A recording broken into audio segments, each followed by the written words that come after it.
نہیں تو زلفوں اور آنکھوں نے کبھی اثر نہیں کیا. اللہ کے نہیں تو زلفوں اور آنکھوں نے کبھی اثر نہیں کیا. جس اللہ سے میں نے مانگا اور میری وہاں شادی ہوئی.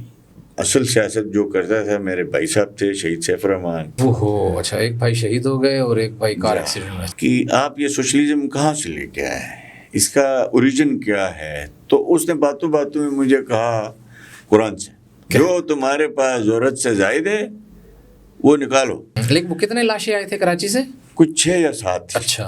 وہ نواز شریف صاحب کے 12 اکتوبر والے بات میں سمجھتا تھا یہ بڑا لیڈر ہے. اس نے کہا گولی مار دو پیٹ پہ, میں اسمبلی نہیں توڑوں گا. ایسے تو میں نے کہا میں الیکشن لڑوں گا, بھائی کے نام پہ ووٹ پڑیں گے سیف الرحمان کے نام پہ. میں لڑوں گا تو نون لیگ کے ٹکٹ پہ لڑوں گا, نہیں تو میں الیکشن نہیں لڑتا ہوں کہ میں اسلام آباد آ گیا گلگت سے. اور میں نے الحمدللہ مسلم لیگ نون نے بہت بڑی اکثریت سے وہ سیٹ ون کی. میاں محمد بخش کو سنتا ہوں, یقین کریں کہ کلیجہ منہ کو آتا ہے. بسم اللہ الرحمن الرحیم. السلام علیکم ناظرین. اپنے سوشل میڈیا پلیٹ فارم سے میں ہوں علی رضا الوی, اور آج میرے ساتھ مہمان ہیں سابق وزیر اعلیٰ گلگت بلتستان حافظ الرحمان صاحب. ایک جانا پہچانا نام ہے گلگت بلتستان کی سیاست میں. ایک وزیر اعلیٰ ہوں یا نہ ہوں, اپنا بڑا مقام رکھتے ہیں, اپنا قد کاٹ رکھتے ہیں اور ہمیشہ خبروں کا حصہ رہتے ہیں اور سرخیوں کا حصہ رہتے ہیں. جناب حافظ الرحمان صاحب, سابق وزیر اعلیٰ گلگت بلتستان, آپ کا بہت شکریہ, آپ نے ہمارے لیے وقت نکالا. بہت مہربانی علی بھائی, اللہ آپ کو جزائے خیر دے. آپ نے ہمیں موقع دیا اپنی بات کرنے کا. بہت شکریہ. یہ ہلکی پھلکی گپ کا ایک انداز, اور ہماری کوشش یہ ہے کہ روزانہ کی سیاسی باتوں میں, سیاسی تلخیوں میں اور خشک گفتگو کی بجائے ہم ہلکی پھلکی بات چیت کریں, اپنے ناظرین کو بتائیں جو لوگ آپ کے بارے میں جاننا چاہتے ہیں. اور وہی ایک روایتی سوال کہ زندگی کی ابتدا کیسے ہوئی, کہاں جنم لیا, کہاں تعلیم حاصل کی, ابتدائی زندگی کے حوالے سے تھوڑا سا. بسم اللہ الرحمن الرحیم. الوی بھائی, میں گلگت شہر میں کشروڈ نامی گاؤں ہے, شہر چھوٹا سا قصبہ یعنی سٹی کے اندر ہے, اندرون شہر. وہاں میری پیدائش ہوئی 1972 میں. اور اس کے بعد ہم نے پرائمری کی جو تعلیم ہے اور اپنے ایک ٹاٹ سکول سے پڑھا. اچھا. پھر اس کے بعد مڈل تک ہم نے جو ہے وہ اس سے بھی بڑا ٹاٹ سکول میں پڑھا. اچھا. اور پھر میرے والد صاحب کی خواہش تھی کہ میں حفظ قرآن کروں. صحیح. اور اللہ پاک ان کو جنت الفردوس میں اعلیٰ مقام عطا فرمایا. ہم 7 بھائی تھے. ماشاءاللہ. کوئی ڈاکٹر, کوئی وکیل, کوئی کا. آپ کا کتنا نمبر تھا؟ میں اوپر سے 5ویں نمبر پہ ہوں. اچھا. نیچے سے 3رے نمبر پہ. صحیح, ٹھیک ہو گیا.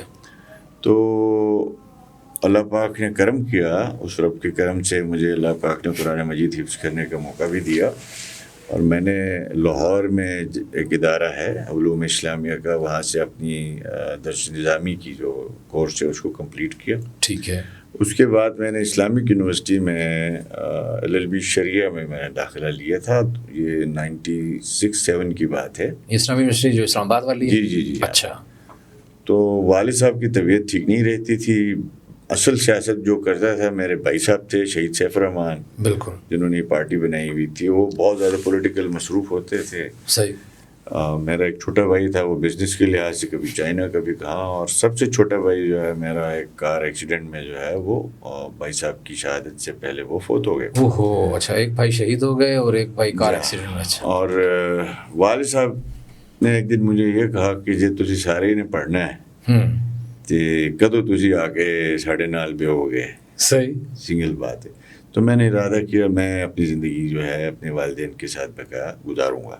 ٹھیک ہے. تو وہ میرے خیال 1st سیمسٹر تھا. اس کے بعد میں واپس چلا گیا اور جو فیملی کا کاروبار تھا اس میں بھی حصہ لیا, اور ساتھ ساتھ والد صاحب کے ساتھ ہی زندگی گزری. اور پھر چونکہ اسٹوڈنٹ لائف میں نے اسٹوڈنٹ پالیٹکس کی تھی. صحیح. اور تھوڑا بہت شوق تھا, لٹریچر پڑھنے کا شوق تھا, فیض صاحب کو سنتے تھے. اور ادبی لوگوں کے ساتھ تو تھوڑا سا ہمیں شوق تھا, آتی نہیں تھی لیکن سن کے ذرا تسلی ہو جاتی تھی. صحیح. تو وہ اس دور میں جب ہم اسٹوڈنٹ پالیٹکس کرتے تھے اس وقت لیفٹ اور رائٹ کی سیاست زیادہ تھی, اور وہ گفتگو اور جو ہے نجی مجلسوں میں, تو اس طرف ہمیں وہ لیفٹ والی زیادہ اچھی لگتی تھی. یہ عجیب بات ہے، مدرسے میں پڑھ کے آئے تھے اور آپ کو اٹریکٹ جو ہے وہ لیفٹ کا جو تھیم تھا وہ کر رہا تھا. جی جی جی، کمال ہے. دیکھیں بہت سے ایسے مدارس میں لوگ تھے. دیکھیں مولانا عبید اللہ سندھی صاحب کا نام آپ نے سنا ہے؟ بالکل. وہ کتنے بڑے، اس کو تو ہمارے ہاں بعض لوگ کہتے ہیں کہ یہ تو بالکل ہی لیفٹ ہے، سرخ ہے. سرخ ہے. تو وہ سوچ کے حد تک، میں مثال ایک قرآن کی ایک آیت کے حوالے سے مجھے اکثر جو ہے، میں نے ایک بہت بڑے سوشلسٹ سے پوچھا کہ آپ یہ سوشلزم کہاں سے لے کے آئے ہیں، اس کا اوریجن کیا ہے؟ تو اس نے باتوں باتوں میں مجھے کہا قرآن سے. تو میں نے کہا جی بتا دیں قرآن کی کس آیت سے. تو اس نے جو مجھے بتایا وہ میں نے اپنے بزرگوں سے، سینئر سے پوچھا، کوئی اس کی مجھے انہوں نے یہ نہیں کہا یہ اس نے غلط کہا. اچھا. مثال کے طور پر حضور صلی اللہ علیہ وسلم پوچھتے ہیں اللہ میاں سے کہ یسألونک ماذا ينفقون، کہ لوگ پوچھتے ہیں کہ ہم اللہ کے راہ میں کیا خرچ کریں. صحیح. آگے سے اللہ کی طرف سے کیا آتا ہے؟ ترغیب نہیں آتی، حکم آتا ہے. کل الاف، جو تمہارے پاس ضرورت سے زائد ہے وہ نکالو. واہ واہ. وہ 2 لوگوں کو. واہ واہ. وہ نے کہا سوشلزم تو ہم نے آج نکالی. کیا بات ہے. اب اس طرح کا لٹریچر، اس طرح کے لوگوں کے ساتھ ملنے کا اتفاق ہوتا تھا. تو بہرحال چونکہ ہمارے خاندان چھوٹے چھوٹے ہوتے ہیں، اس طرح پنجاب کی طرح بڑے بڑے نہیں، نہ ہم بڑے سرمایہ دار ہوتے ہیں، نہ ہم بڑے جگیردار ہوتے ہیں. تو بھائی صاحب پالیٹکس کر رہے تھے، مسلم لیگ نون بنائی ہوئی تھی، 94 کا پہلا جماعتی الیکشن انہوں نے لڑا تھا. ہماری پوری فیملی مسلم لیگی تھی. میں ایک جو ہے وہ اینٹی مسلم لیگ تھا. صحیح. اور میں آپ کو حقیقت میں بتا دوں، میں نواز شریف صاحب کو 12 اکتوبر 99 کے بعد لیڈر مانتا ہوں، اس سے پہلے نہیں مانتا تھا. پہلے کسے مانتے تھے؟ پہلے میں اسٹوڈنٹ لائف میں نے جمعیت علماء اسلام کی، جو جمعیت طلبہ اسلام ہے ان کی جو اسٹوڈنٹ تنظیم ہے، اس میں نے کام کیا ہے. مولانا فضل الرحمان صاحب کے ساتھ میرا تعلق واسطہ تھا. ٹھیک ہے. اور اس کے بعد ہم نے، چونکہ اسٹوڈنٹ لائف کے بعد عملی سیاست میں نے نہیں کی، اس کے لیے پھر مجھے چیمبر جانا پڑا، مجھے چیمبر آف کامرس کے الیکشن لڑنا پڑا، چونکہ بزنس کمیونٹی میں چلا گیا، بزنس پالیٹکس کے پیچھے ساتھیوں کے اصرار پہ. تو الحمدللہ میں کوئی 3-4 سال سینئر وائس پریزیڈنٹ رہا G B chamber of commerce کا. پھر فیڈریشن آف پاکستان کی، جو آج بھی میں جو اسلام آباد چیمبر گیا تھا، اس کی نسبت یہی تھی کہ مجھے انہوں نے اس لیے بلایا کہ میں FPCCI کی ایگزیکٹو کمیٹی کا 5 سال ممبر رہا ہوں. صحیح.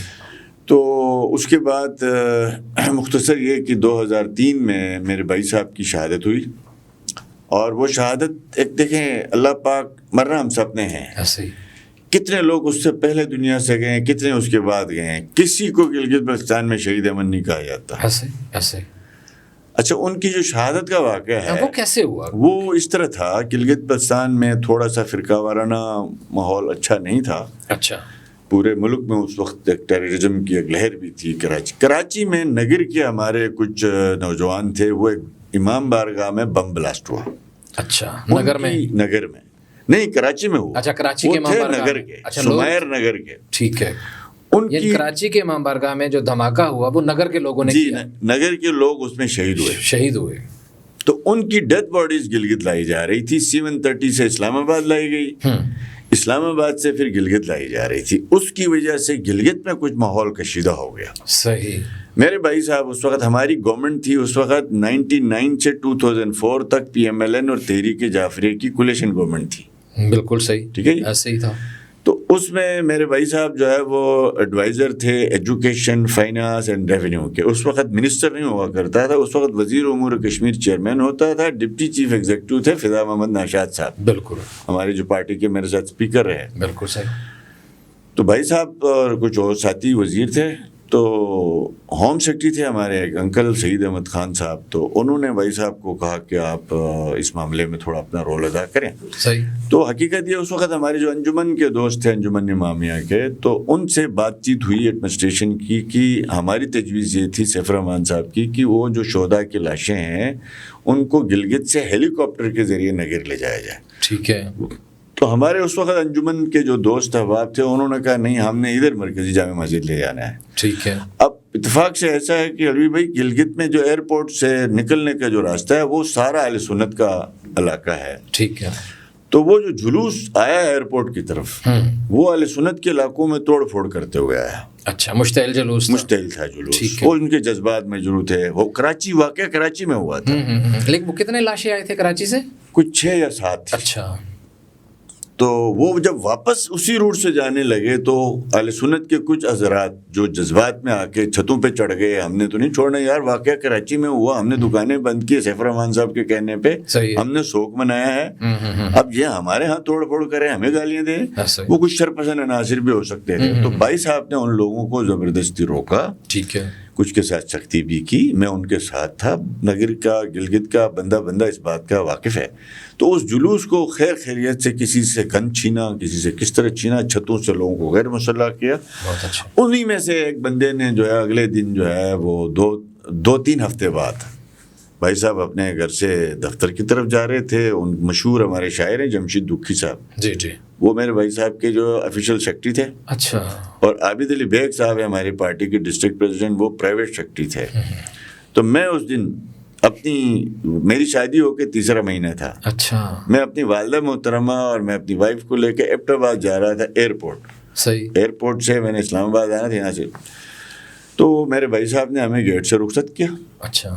اور اس کے بعد ہمارے دروازے کے سامنے جیسے سیاسیوں کے دروازوں پہ ڈیرا لگتا ہے, تو باہر لوگ بیٹھے ہوئے تھے. اس میں یہ لڑکا بھی بیٹھا ہوا تھا جس نے بھائی صاحب کو شہید کیا. اچھا. وہ میری والدہ سے ملا, ہمارے ان کی گھر کی دیوار ایک ہے, میرے بھائی صاحب سے ملا. اور مجھے ملا, مجھ سے پوچھا آپ کتنے دن کے لیے جا رہے ہیں. میں نے کہا جی میں والدہ کو ایبٹ آباد, میرا بھائی ان دنوں ایوب میڈیکل میں پڑھاتے تھے اور ان کی وائف بھی ڈاکٹر ہیں, تو وہاں پہ رہتے تھے ایبٹ آباد میں. تو میں نے کہا ٹھیک ہے میں جلدی آ جاتا ہوں. تو بھائی صاحب ہمیں رخصت کر کے اندر چلے گئے. ہم وہاں سے چلے ہیں, 1 گھنٹے کی فلائٹ تھی, اسلام آباد پہنچے ہیں, یہاں سے گاڑی لی ہے, ہم ایبٹ آباد کے لیے روانہ ہوئے ہیں. صدر پہنچے, میں, میری والدہ, میری وائف, ہم ایک گاڑی میں تھے. تو مجھے فون آیا, ہاں میرے والدہ نے مجھے کہا وہ ڈاکٹر صاحب کے بچوں کے لیے کھلونے لے لو صدر سے. اچھا. تو میں کھلونے کی دکان کی طرف گیا, تو ان دنوں وہاں ٹیلی فون نہیں چلتا تھا. صحیح. یہاں آ کے موبائل آن کرنا پڑتا ہے. صحیح ہے. تو میں نے موبائل آن کیا ہوا تھا, تو مجھے لینڈ لائن سے وہاں سے کال آئی گلگت سے کہ آپ جہاں ہیں واپس آئیے. اچھا. اب بہرحال یہ حادثہ بھائی صاحب ہمارے جانے کے بعد بھائی صاحب دفتر جانے کے لیے نکلے, تو اسی لڑکے نے جو ہے ڈائریکٹ بھائی صاحب پہ فائر کیا, جو ہمارے خاندان کا تھا. اچھا, بندہ آپ کے اپنے خاندان, ہمارے خاندان کا, اہل سنت کا, آج وہ جیل میں ہے, سزائے موت ہو چکی ہے. صحیح. تو وہ اگر بھائی صاحب اگر اس دن نگر میں وہ جلوس کو اس کو خیریت سے نہ گزارتے, وہ اسٹیٹ جلوس پہ فائرنگ ہوتی تو سینکڑوں اور بڑی قربانی. تو اس وجہ سے الحمدللہ وہ سیاست ان کی تھی, وراثت ان کی تھی, انہوں نے اسٹرگل کی تھی. وہ مشرف کے زمانے میں بھی جیل میں رہے, وہ زرداری صاحب پیپلز پارٹی کے زمانے میں بھی. 2 ادوار بڑے مشکل آئے سیاست کے آپ کے, خاص طور پہ مسلم لیگ نون پہ جی بی میں نا, اس میں ان کا مختصر یہ کہ ہمارے حلقہ مکس حلقہ ہے, شیعہ سنی اسماعیلی سارے ہیں. تو ایک جرگہ آیا ہمارے گھر, نور بخشی بھی ہیں وہاں نہیں, ہمارے حلقے میں ایک کا دکا ہے جو سیٹلر ہے, مقامی نہیں ہے. صحیح ہے. تو ہمارے گھر میں ایک جرگہ آیا اہل سنت کا, اہل تشیع کا اور اسماعیلیوں کا مشترکہ. انہوں نے کہا جی اس الیکشن میں ہمیں اس گھر سے بندہ چاہیے, سیف الرحمان صاحب شہید ہوئے, ہم نے اس کے بکسے میں ووٹ ڈالنا ہے. کیا بات ہے. اس کے بعد بلا آپ لوگ لڑتے ہیں نہیں لڑتے. تو پھر خاندان کے اندر بحث 2 طرح کی تھی. کچھ جو سرکاری ملازم ٹائپ کے لوگ تھے, بزنس مین, وہ کہتے تھے کہ وہ آپ لوگ آزاد لڑیں الیکشن, یہ نون لیگ شون لیگ چھوڑ دیں. صحیح ہے. ان کے اوپر انفلوئنس تھا, دباؤ تھا. صحیح ہے. تو میں نے جیسے آپ کو بتایا, میں آلریڈی تھوڑا سا وہ نواز شریف صاحب کے 12 اکتوبر والے بات میں سمجھتا تھا یہ بڑا لیڈر ہے. اس نے کہا گولی مار دو پیٹ پہ, میں اسمبلی نہیں توڑوں گا. ایسے اس اسٹیٹمنٹ کا ثبوت. تو میں نے کہا میں الیکشن لڑوں گا, بھائی کے نام پہ ووٹ پڑیں گے سیف الرحمان کے نام پہ, اور اس کی سیٹ مجھے قبول ہے, اس کی پارٹی مشکل میں, وہ مجھے قبول نہیں ہے, یہ نہیں ہو سکتا. گڈ. میں لڑوں گا تو نون لیگ کے ٹکٹ پہ لڑوں گا, نہیں تو میں الیکشن نہیں لڑتا ہوں کہ میں اسلام آباد آ گیا گلگت سے بھاگ کے. ٹھیک. پھر یہاں میرے خاندان کے کچھ لوگوں نے یہاں آ کے مجھے کہا آ جاؤ نون لیگ کا ہی لڑو ہے. تو میں نون لیگ سے 10 جون 2003 کو جب مشرف عروج پہ تھا, نواز شریف جدہ میں تھے, جلا وطن تھے, اور میں نے الحمدللہ مسلم لیگ نون نے بہت بڑی اکثریت سے وہ سیٹ ون کی, اور مجھے پہلی دفعہ اس پولیٹیکل لائف میں اسمبلی کا ممبر بننے کا موقع ملا. اور اس کے بعد چونکہ اس گورنمنٹ میں جس مخلوط حکومت میں ہم حصہ تھے اس میں 2 پارٹیاں تھیں, تحریک جعفریہ اور مسلم لیگ نون. بالکل. تحریک جعفریہ کے سارے اہل تشیعی ممبر تھے, مسلم لیگ نون میں تقریباً اکثریت جو ہے وہ سنی ممبران کی, بہت زبردست کمبینیشن تھا. صحیح. تو تو 2004 میں جل مشرف صاحب آئے گلگت بلتستان میں. ابھی آگے بعد میں چلیں گے, ابھی بنیاد آ گئی یہ چیز آپ کی, پالیٹکس میں آپ آ گئے, الیکشن میں آ گئے, اسمبلی بن گئی. لیکن آپ نے ایک بات کی کہ وہ لیفٹ کی طرف رجحان, فیض کو پڑھتے تھے, اور یہ اور کب فیملی کے کاروبار کے حوالے سے, تو یقیناً لوگ جاننا چاہیں گے کہ فیملی بزنس کیا تھا. دیکھیے میرے والد صاحب علاقے کے بہت بڑے کانٹریکٹر رہے ہیں. ٹھیک ہے. گلگت کی جو پرانی اسمبلی ہے وہ میرے والد صاحب نے بنائی ہوئی ہے. اچھا. گلگت ایئرپورٹ کا رن وے کا آدھا حصہ 1952 یا 53 میں میرے والد صاحب نے بنایا.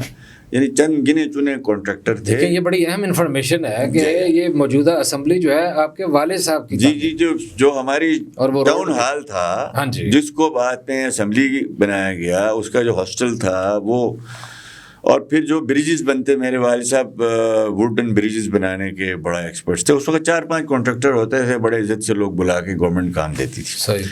تو بعد میں میرے والد صاحب نے, جب ہم پالیٹکس میں آئے 94 میں, میرے بھائی صاحب نے الیکشن لڑا, تو میرے والد صاحب بڑے سخت اصولی آدمی تھے. انہوں نے کہا جی 2 کام نہیں ہو سکتے, یا ٹھیکیداری ہوگی یا الیکشن لڑیں گے. اچھا. اگر آپ نے الیکشن لڑنا ہے تو پھر ٹھیکیداری نہیں کریں گے.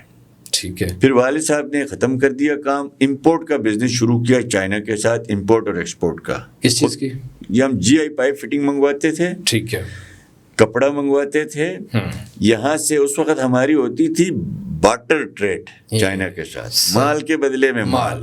صحیح ہے. تو الحمدللہ میرے والد صاحب نے وہ ادھر سے کیا بھیج رہے اور ادھر یہاں سے اس وقت ہماری جاتی تھی کھجور جاتی تھی, جانمازیں جاتی تھی, براس کے آئٹمز جاتے تھے, اور جیمز وغیرہ جاتے, جیمز سٹونز کی جو ہے. ہم نے کبھی جیمز سٹون کا کام تو نہیں کیا. اچھا. لیکن ہم نے امپورٹ ہماری زیادہ تھی, ایکسپورٹ ہماری کم تھی. ٹھیک ہے. تھرو LCs کی ہم وہ کام کرتے تھے. ٹھیک ہے. تو اسی المدینہ انٹرنیشنل کے نام سے میرے والد صاحب کی کمپنی تھی, اسی کے تحت ہم کام. فیض کیوں پسند تھے؟ فیض اکیلے نہیں, ان میں اور بھی دیکھیں, جالب صاحب بہت پسند تھے, اور علامہ صاحب بھی پسند ہیں, اور میں تو بابا بلے شاہ کو بہت شوق سے سنتا ہوں, بڑا مزہ آتا ہے. میاں محمد بخش کو سنتا ہوں, یقین کریں کہ کلیجہ منہ کو آتا ہے کہ کیا باتیں انہوں نے کی ہیں, کب کی ہیں, کیا بات, کس طرح کی جو ہے وہ ایکسپریشن ہے. تو تھوڑا ہسٹری سے بھی لگاؤ رہا, پڑھنے لکھنے کا. لکھنے کا اتنا میرا رجحان نہیں ہے, پڑھنے کا زیادہ میرا رجحان ہے, بکس پڑھنے کا.